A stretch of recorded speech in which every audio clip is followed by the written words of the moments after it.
What's hotter than anything on Earth? Falling into a volcano. Let's dive in.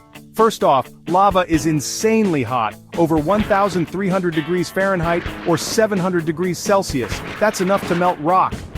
But here's the kicker. You'd start burning before even touching it. Just 10 feet above, the heat alone could cook you alive. And let's not forget the toxic gases. One deep breath, game over. Climbing out, nearly impossible. Volcanoes have insanely steep sides. So, falling into a volcano? Definitely not a fun way to go. But what do you think? Instant doom or slim chance of survival?